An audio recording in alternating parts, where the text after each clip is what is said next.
Hello students, FC coaching classes में आप सभी का स्वागत है। आज इस वीडियो में हम क्लास 12 केमिस्ट्री के chapter D and F block elements के असर्शन और रीजन टाइप के क्वेश्चंस करेंगे। तो ये हमारे पास कुछ स्पेशल टाइप्स के क्वेश्चन होते हैं। इनमें हमें डायरेक्शंस दी हुई होती हैं और उनके अकॉर्डिंग जो हमारा ऑप्शन सही होता है हमें वो ही वहाँ पे टिक करना होता है। अब इसमें जैसा कि हमारे पास फर्स्ट स्टेटमेंट दी हुई है, if both assertion and reason are correct and reason is the correct explanation of assertion। यानी कि इसमें हमें दो स्टेटमेंट दी हुई होती है क्वेश्चंस के अंदर, उसमें दोनों स्टेटमेंट को हमें देखना होता है। सबसे पहले तो दोनों को रीड करेंगे, उसमें ये देखेंगे कि दोनों स्टेटमेंट सही हैं। तो उसमें हमारा जब दोनों स्टेटमेंट सही है तो हमारा ए और बी ऑप्शन में से हमें चूज करना है कि जो बी स्टेटमेंट हमें गिवन है वो पहले वाले स्टेटमेंट को वेरीफाई करती है या नहीं। यदि उसको वेरीफाई कर रही है तो हमारा ऑप्शन होगा ए, और यदि स्टेटमेंट तो दोनों सही हैं लेकिन वो उसका रीजन ही नहीं है तो हम क्या करेंगे, उसमें उसका ऑप्शन देंगे बी। जैसे कि यहाँ पे हमें क्वेश्चंस दे रखे हैं। क्वेश्चन नंबर 1 में हमें पूछा है क्यूपरस आयन जो होता है कॉपर पॉजिटिव, उसके पास अनपेड इलेक्ट्रॉन्स हैं, जबकि क्यूप्रिक आयन जो है उसके पास अनपेड इलेक्ट्रॉन्स नहीं है। और इसका रीजन गिवन है, जो कुप्रिश आयन है वो कलरलेस होगा, जबकि जो क्यूप्रिक आयन है वो यहाँ पे ब्लू सॉल्यूशन के एक्वा सॉल्यूशन में ब्लू कलर देगा। तो देखो, सबसे पहले हम देखते हैं कि जो क्यूपरस आयन होता है, क्यूपरस आयन कॉपर पॉजिटिव। अब कॉपर का एटॉमिक नंबर होता है 29। अब यहाँ पे इसकी कॉन्फ़िगरेशन यदि हम लिखें कॉपर पॉजिटिव आयन की तो हमारे पास 3D4S में जब कॉपर 29 पे कम्प्लीटली फिल्ड होता है तो ये एक एक्सेप्शनल कॉन्फ़िगरेशन होती है कॉपर की, जिसमें हमारे पास S के अंदर एक इलेक्ट्रॉन आता है, लेकिन यहाँ पे पॉजिटिव है तो S वाला इलेक्ट्रॉन यहाँ से बाहर चला जाएगा। और कॉपर के पास अभी हो गए D के अंदर पूरे 10 इलेक्ट्रॉन। और यहाँ पे नेक्स्ट में हमें कॉपर 2 पॉजिटिव दिया हुआ है, और यदि कॉपर 2 पॉजिटिव के लिए हम लिखें तो कॉन्फ़िगरेशन हमारा बनेगा 3D9 4S0। तो हमें दिख रहा है कि जो कॉपर 2 पॉजिटिव वाला है उसके पास कोई अनपेड इलेक्ट्रॉन है और इसके पास कोई भी अनपेड इलेक्ट्रॉन नहीं है। तो जो हमारा एसर्शन है वो यहीं पे गलत हो गया कि ये तो कह रहा था कुप्रिश आयन के पास अनपेड इलेक्ट्रॉन है, लेकिन यहाँ पे तो कोई अनपेड इलेक्ट्रॉन नहीं है। और रीजन में ये कह रहा है कि क्यूपरस आयन कलरलेस होगा। क्यूपरस आयन तो कलरलेस है, जिसके पास भी कोई अनपेड इलेक्ट्रॉन नहीं होगा वो कलरलेस होगा। तो हमारा रीजन तो यहाँ पे ट्रू है, लेकिन हमारा जो असर्शन है वो रॉन्ग हो गया। तो जो हमारे ऑप्शंस थे उनके अकॉर्डिंग देखें, यहाँ पे इसमें बोथ नहीं, इसमें आएगा assertion is incorrect and reason are correct. तो हमारा ऑप्शन डी जो है यहाँ पे इसका करेक्ट आंसर होगा। तो ये हमारे पास क्वेश्चन फर्स्ट था। क्वेश्चन फर्स्ट में कॉपर पॉजिटिव दे रखा था, कॉपर पॉजिटिव की कॉन्फ़िगरेशन हो गई 3D10, और कॉपर 2 पॉजिटिव की बनेगी 3D9। अब 3D9 है तो एक अनपेड इलेक्ट्रॉन है उसके पास, लेकिन यहाँ पे तो कह रहा था कॉपर 2 के पास कोई अनपेड इलेक्ट्रॉन नहीं है और कॉपर पॉजिटिव के पास है, तो इसलिए हमारा असर्शन यहाँ पे रॉन्ग हो गया और रीजन हमारा राइट। तो हमारा ऑप्शन रहेगा करेक्ट डी। असर्शन में कह रहा है transition metals show variable valency. Transition metals variable valency show करते हैं, ये हमारी स्टेटमेंट एकदम राइट है। अब नेक्स्ट स्टेटमेंट में कह रहे हैं, यानी किसी के रीजन में कह रहे हैं transition metals have a large energy difference between NS2, ये यहाँ पे ऐसे था NS2 एंड N-1D इलेक्ट्रॉन्स। यानी कि इसके अंदर हमें ये कह रहा है ट्रांजिशन मेटल्स जो है उनके बीच में जो उनकी N सेल और N-1D सेल है उनके बीच में लार्ज एनर्जी डिफरेंस होता है, लेकिन वहाँ पे लार्ज एनर्जी डिफरेंस नहीं होता है, एनर्जी डिफरेंस होता है वहाँ पे स्मॉल। तो हमारे पास असर्शन तो सही है लेकिन हमारा रीजन यहाँ पे गलत है, हमारा रीजन यहाँ पे गलत हो गया। तो हमारा ऑप्शन यहाँ पे बनेगा असर्शन सही है लेकिन रीजन गलत है, तो हमारा करेक्ट ऑप्शन होगा यहाँ पे सी। हमारा करेक्ट ऑप्शन होगा सी, जो कि हमारा रीजन गलत होने की वजह से सी ऑप्शन पे चले गए हम। यहाँ पे असर्शन हमारा सही है लेकिन रीजन हमारा गलत हो गया।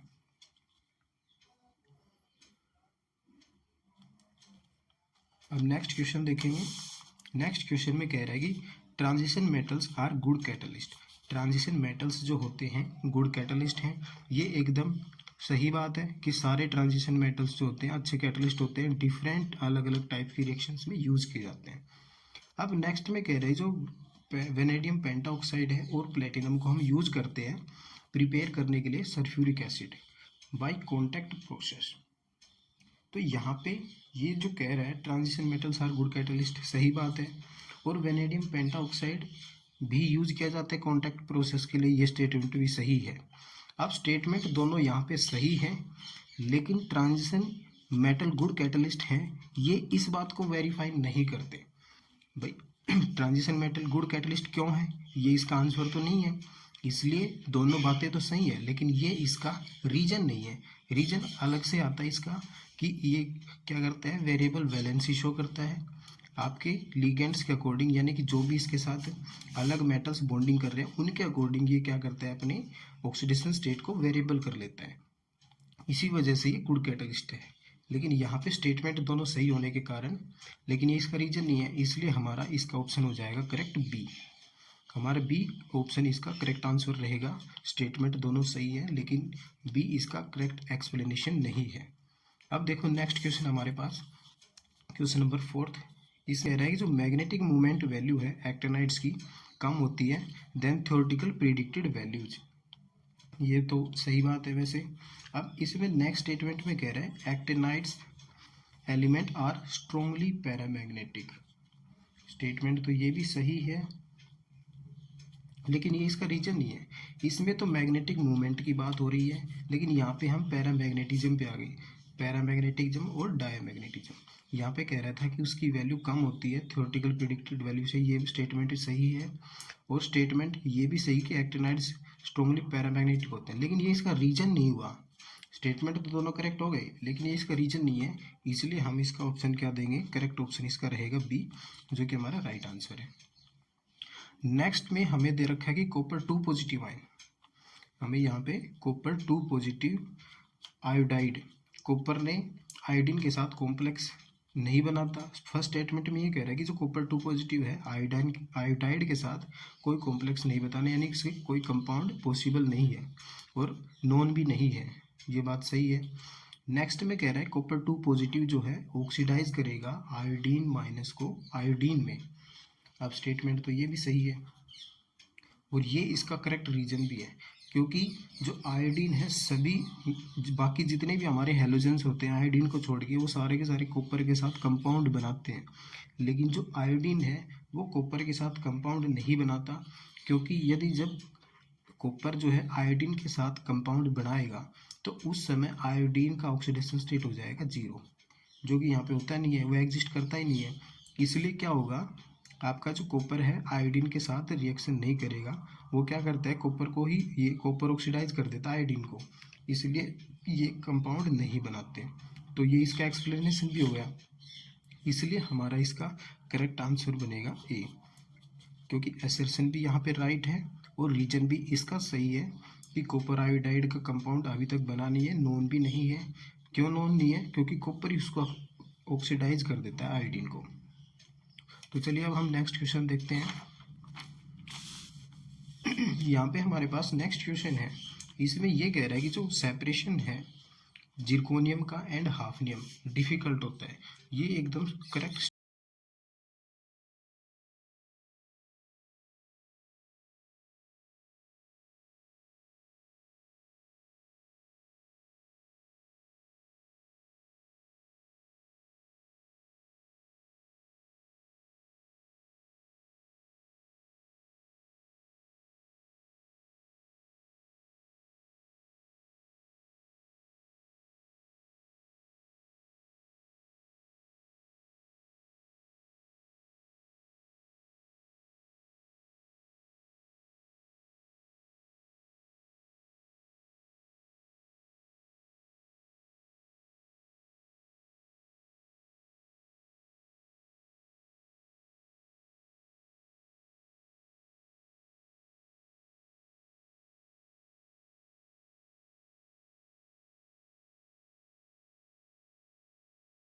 में आने की वजह से। सेम ग्रुप में तो और भी एलिमेंट होते हैं, अब इसका मीन्स ये थोड़ी कि हम किसी को सेपरेट नहीं कर पाएंगे। तो यहाँ पे हमारा करेक्ट ऑप्शन होगा बी। स्टेटमेंट दोनों सही है लेकिन फर्स्ट वाला बी का रीजन नहीं है। अब नेक्स्ट देखो, हमें यहाँ पे दे रखा है actinoids form relatively less stable complex as compare to lanthanoid. अब यहाँ पे कह रहा है कि जो एक्टेनॉइड्स होते हैं कम स्टेबल कॉम्प्लेक्स बनाते हैं लेंथेनॉइड के कंपैरिजन में, जो कि एक गलत स्टेटमेंट है। कम लेस नहीं बनाते, वो तो ज़्यादा स्टेबल और कॉम्प्लेक्स बनाते हैं। तो हमारा जो असर्शन था वो यहाँ पे रॉन्ग हो गया। अब देखते हैं रीजन पे। रीजन कह रहा है कि जो एक्टिनाइड्स हैं can utilise their 5f orbital along with 6d orbital, कि जो एक्टिनाइड्स हैं अपना 5f ऑर्बिटल और 6d ऑर्बिटल दोनों को यूज करते हैं बॉन्डिंग के लिए। एकदम सही बात कह रहा है ये। But lanthanide do not use their 4f orbital for bonding, ये भी सही है। तो यहाँ पे हमारे पास क्या हो गया, हमारा रीजन सही है लेकिन हमारा असर्शन यहाँ पे गलत हो गया। तो इसके लिए हमारे पास ऑप्शन दे रखा था assertion correct but region is not correct। हमारा assertion यहाँ पे wrong है, more stable complex बनाता, तो assertion हमारा wrong हो गया। हमारा ऑप्शन आएगा यहाँ पे डी। तो हमारा यहाँ पे करेक्ट आंसर रहेगा डी। अब देखते हैं नेक्स्ट। हमारे पास नेक्स्ट क्वेश्चन में दे रखा है copper can not liberate hydrogen from acids. Copper hydrogen gas liberate नहीं करेगा जब वो किसी भी एसिड के साथ रिएक्शन करेगा। अब क्यों, ये कह रहा है because it have positive electrode potential. Copper जब एसिड के साथ रिएक्शन करता है तो हाइड्रोजन गैस नहीं देता है, ये सही बात है। और नेक्स्ट वाले में ये कह रहा है because it has positive electrode potential, तो इसका इलेक्ट्रोड पोटेंशियल भी पॉजिटिव होता है, ये भी इसका और इसका एक्सप्लेनेशन भी राइट है। जो भी ऐसे एलिमेंट जिनका पॉजिटिव इलेक्ट्रोड वैल्यू होता है वो हाइड्रोजन नहीं देते, एसिड के साथ रिएक्शन करते हैं तब। तो हमारा यहाँ पे इसका करेक्ट आंसर हो जाएगा ए। एसर्शन भी राइट है, रीजन भी उसका सही है, यानी कि रीजन उसको करेक्ट एक्सप्लेन कर रहा है। अब नेक्स्ट हमारे पास the highest oxidation state of osmium is +8। Osmium का हाईएस्ट ऑक्सीडेशन स्टेट +8 होता है, ये करेक्ट स्टेटमेंट है हमारी। अब इसका रीजन ये कह रहा है कि osmium is a 5d block element. अब ये इसका रीजन नहीं हुआ। ये बात तो सही है कि ऑस्मियम 5d ब्लॉक का एलिमेंट है, लेकिन ये इस बात को प्रूव नहीं करता कि सभी 5d ब्लॉक एलिमेंट का ऑक्सीडेशन +8 होगा। ठीक है, सिर्फ ऑस्मियम का ही होता है, 5d ब्लॉक में तो और भी एलिमेंट है, क्या सभी का +8 थोड़ी होता है। तो ये इस बात का रीजन नहीं है। तो यहाँ पे स्टेटमेंट दोनों राइट है, इसलिए हमारा ऑप्शन बनेगा। जैसे हम उसमें देखें एसर्शन भी राइट है, रीजन भी राइट है, लेकिन वो एक्सप्लेनेशन नहीं है। तो हमारा ऑप्शन यहाँ पे होगा करेक्ट बी। हमारा करेक्ट ऑप्शन बनेगा यहाँ पे बी ऑप्शन। अब नेक्स्ट में देखो, हमें नेक्स्ट क्वेश्चन दे रखा है chromium is an actinoid. Chromium is an actinoid नहीं, क्रोमियम तो ट्रांजिशन सीरीज का एलिमेंट होता है, 3D ट्रांजिशन सीरीज का एलिमेंट। तो असर्शन यहीं पे गलत हो गया हमारा। आगे दे रखा है reason in chromium 3D orbitals are filled. Chromium के अंदर 3D ऑर्बिटल्स फिल्ड किए जाते हैं, होता है। क्रोमियम जो हमारा 3D सीरीज का एलिमेंट है तो उसके अंदर 3D ऑर्बिटल्स को फिर फिल किया जाता है सबसे पहले तो, ठीक है, एस ऑर्बिटल के बाद हमारा। तो इसके अंदर क्या हो गया, एक्टिनॉइड्स नहीं है, ट्रांजिशन एलिमेंट है, तो हमारा ऑप्शन आएगा डी। क्योंकि हमारा असर्शन यहाँ पे गलत हो गया और रीजन हमारा सही है, यानी कि फर्स्ट स्टेटमेंट रॉन्ग है, सेकंड स्टेटमेंट राइट है, तो हमारा ऑप्शन हो जाएगा डी। अब देखते हैं नेक्स्ट क्वेश्चन में, chemistry of actinoids are more complicated than lanthanoid. जो केमिस्ट्री है लेंथेनॉइड्स की वो ज़्यादा कॉम्प्लिकेटेड है, किसके कंपैरिजन में, लेंथेनॉइड से। चलो सही बात है ये तो। अब अगले वाले में ये कह रहा है कि ये जो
देखिए हमारे पास नेक्स्ट क्वेश्चन है, chemistry of actinoids are more complicated than lanthanoids.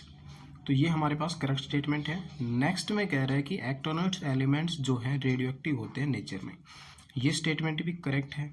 अब स्टेटमेंट दोनों करेक्ट है, लेकिन ये दो इसका रीजन नहीं है। स्टेटमेंट दोनों करेक्ट है, लेकिन ये पहले वाली को एक्सप्लेन नहीं कर रही है सेकंड स्टेटमेंट। तो हमारा ऑप्शन यहाँ पे बी होगा। इसका मीन्स दोनों स्टेटमेंट करेक्ट है, लेकिन जो रीजन है इसका करेक्ट एक्सप्लेनेशन नहीं है। अब हमारे पास नेक्स्ट क्वेश्चन है, transition metals have low melting point. ये स्टेटमेंट हमारा गलत हो गया, क्योंकि ट्रांजिशन मेटल्स का लो मेल्टिंग पॉइंट नहीं होता, हाई होता है। नेक्स्ट में है, the involvement of greater number of n-1d and ns electrons in the inter atomic metallic bonding. तो ये हमारे पास एकदम करेक्ट स्टेटमेंट है। तो हमारा असर्शन गलत हो गया, रीजन सही है, इसलिए ये हमारा डी ऑप्शन होगा।